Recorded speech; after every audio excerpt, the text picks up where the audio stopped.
When Ehsan and Sana got married, they dreamed of having a perfect family. Every time they talked about the future, they imagined a little boy running around the house, carrying his father's name and becoming the pride of the family. Months later, Sana became pregnant. The whole family was excited, but there was one thing everyone kept saying: "I hope it's a boy." Ehsan would smile and nod. Sana secretly wished for the same thing. Finally, the day arrived. After hours of pain and struggle, the doctor came out of the delivery room with a smile. "Congratulations. It's a healthy baby girl." The room became silent. Instead of happiness, disappointment appeared on their faces. "A girl?" Ehsan whispered. Sana forced a smile, but deep inside, she felt her dreams had been broken. They named the baby Sarah. Sarah was beautiful. She had bright eyes and a gentle smile. Whenever she laughed, the whole house seemed brighter. But her parents never truly saw her value. They fed her, clothed her, and took care of her needs, but they never gave her the love she deserved. When Sarah took her first steps, no one celebrated. When she spoke her first word, no one recorded it. When she stretched her tiny arms asking for a hug, her parents were often too busy. At family gatherings, relatives would ask, "Don't worry, you'll have a son next time." Sarah was too young to understand the words, but she could feel the coldness. Every night, she would sit alone with her toys while her parents talked about having another child. A child they hoped would be a boy. 2 years passed. One day, Sana became pregnant again. This time everyone prayed harder than ever. And when the baby arrived, their wish came true. "It's a boy." The family celebrated as if a king had been born. The house was filled with sweets, gifts, and congratulations. They named him Ali. From that day, everything changed. Ali received the best clothes. Ali received the best toys. Ali received endless hugs and kisses. Meanwhile, little years passed, and Sarah grew into a quiet and thoughtful little girl. She was now 6 years old. Every morning, she woke up before everyone else. She neatly folded her blanket, got ready for school, and helped her mother with small chores. But no matter what she did, she rarely heard words of appreciation. Meanwhile, Ali was treated like the center of the universe. If he wanted a toy, he got it. If he wanted ice cream, someone immediately brought it.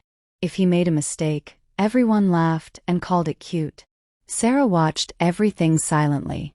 One day, the school announced a drawing competition. Sarah loved drawing. She spent days working on her picture. She carefully colored every corner and put all her effort into it. The day of the competition arrived. A week later, the principal called her name during the morning assembly. "First prize goes to Sarah Ehsan."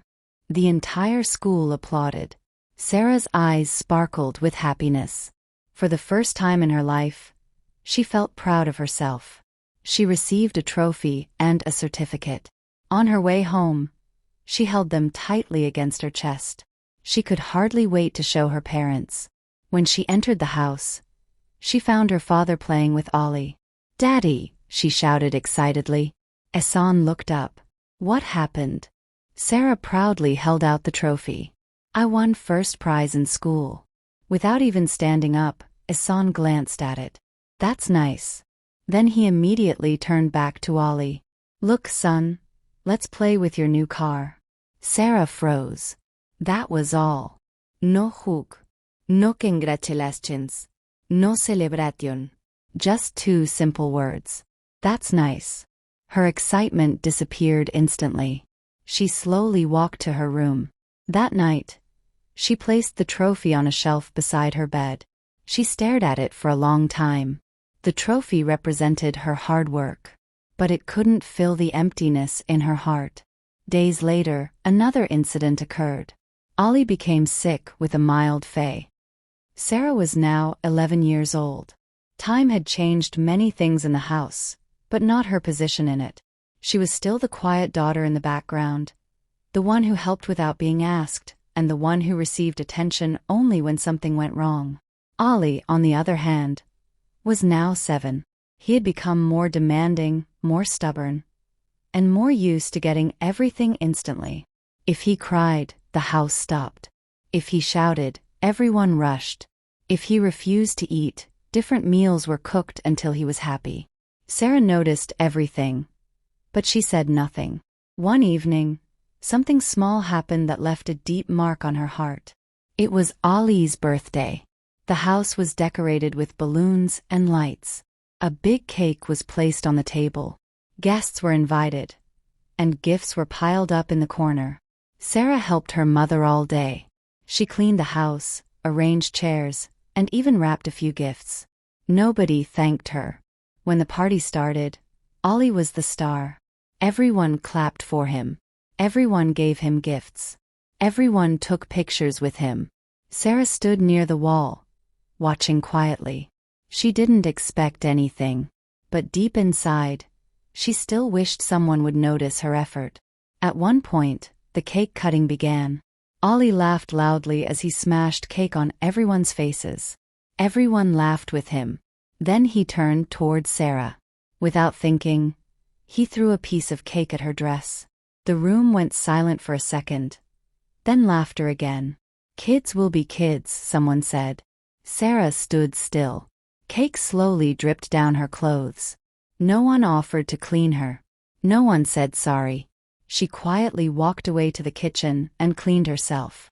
That night, she sat alone on the floor of her room. Her dress was still slightly stained. She hugged her knees close to her chest. For the first time, something inside her started to break. Not her body, not her confidence, but something deeper, her silent Patty. Sarah was 14 now. Something inside her had shifted completely over the past few years. She was still quiet at home, but outside, she was becoming someone else. At school, she was no longer just a good student. She was the top of her class. Teachers trusted her. Students respected her. And slowly, her name started appearing in competitions, certificates, and school announcements. But at home, nothing had changed. Ali was now 11. He had become more arrogant with time, more used to being the center of everything. If Sarah scored 95%, nobody asked about it. If Ali scored 60%, it became a celebration. One evening, Sarah returned home holding an envelope. Her hands were slightly shaking. Not from fear, but excitement. She had been selected for a national scholarship program. A full opportunity. A life-changing chance. She walked into the house quickly. "Mom, I need to show you something." Sana was in the kitchen. Later, Sarah. "I'm Buse." From the living room, Ali was loudly watching TV. Sarah stood there for a moment. Then she placed the envelope on the table and quietly went to her room. Later that night, Ihsan saw the envelope. He opened it casually. As he read it, his eyes widened slightly. A scholarship, full study support, top student selection. For a moment, he looked towards Sarah's room. But then Ali called him. "Dad, my game is not working." And just like that, the moment passed. The envelope was left on the table. Forgotten. 2 days later, Sarah herself followed up. "Dad, I got selected for a scholarship. I need permission and documents." Ihsan barely looked up. "Ask your mother." "Sana siget." "Sarah, I don't have time for all this paperwork. Focus on your studies for now." Sarah stood silently. "Deadline is next week," she said softly. No response. Only Ali's voice filled the house again. "Mom, I want new shoes." And once again, Sarah became invisible. But this time, the morning Sarah left was quiet. Too quiet. There were no celebrations. No hugs. No proud smiles from the family. Only a simple bag packed with her clothes, books, and a few belongings she had collected over the years. She stood near the door for a moment. This house had been her world, but it had never felt like home. Sana stood in the hallway, adjusting Ali's clothes. "So, you are really going?" she asked, almost casually. Sarah nodded. Yes. Ehsan was sitting on the sofa, watching his phone. Take care of yourself, he said without looking up. That was it. No questions about her future. No pride. No emotion. Ali ran past her carrying a toy car. Don't forget to bring me something, he laughed. Sarah looked at him for a second. Then she smiled faintly. I won't forget. But she knew something important. She was not coming back the same. She stepped out of the house. The sunlight felt different today. Not warm. Not cold. Just new. At the institute, everything changed. For the first time, Sarah was surrounded by people who valued her. Teachers called her talented. Classmates asked her for help. She wasn't invisible anymore. She was someone. Months passed. Sarah's performance only grew stronger. She joined debates, competitions, and leadership programs. Her confidence grew quietly, but firmly. But at night, when everything became silent, she still thought about home. Not because she missed being ignored, but because she couldn't forget the little girl she used to be. Meanwhile, back home, life was changing too. Ali was becoming more difficult every day. He was used to attention, but not discipline. He argued with teachers. He refused to study properly. And slowly, the same family that once celebrated him began to worry. One evening, Sana sat beside Ehsan. I think we made a mistake, she said softly.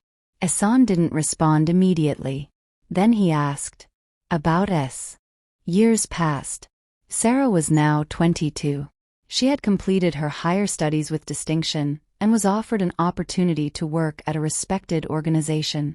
Her life had changed completely from the quiet, ignored girl she once was. She was confident now, independent, respected. But life has a strange way of bringing people back to unfinished chapters.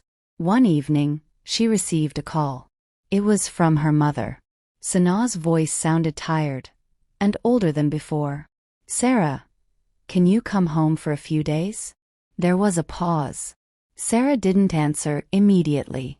She hadn't been home in a long time. Not because she hated them, but because she had finally learned to live without needing their approval. What happened? She asked calmly. Sana hesitated. It's Ali. That name brought a quiet silence between them. He's not doing well. He left studies. He argues all the time. He doesn't listen to anyone anymore. Sarah closed her eyes for a moment. The child who was once celebrated was now lost. After a long pause, she said softly, I will come. Not because she was responsible, but because she had finally become strong enough to face the past without breaking. When Sarah arrived home, nothing felt the same. The house was quieter than she remembered. Less joy, less energy, more emptiness. Sana opened the door. For a moment, she just looked at her daughter. Sarah was no longer the small, silent girl. She was calm, composed, mature. Sana's eyes filled slightly. Sarah. But Sarah gently nodded and walked inside. Ehsan was sitting in the same living room chair. He looked older, tired. When he saw her, he stood up slowly. For the first time in years, he didn't know what to say. Welcome back, he said quietly. Sarah replied politely, Assalamu alaikum. And then her eyes shifted. Ali was sitting in the corner of the room. His posture was careless. His expression restless. A phone in his hand, head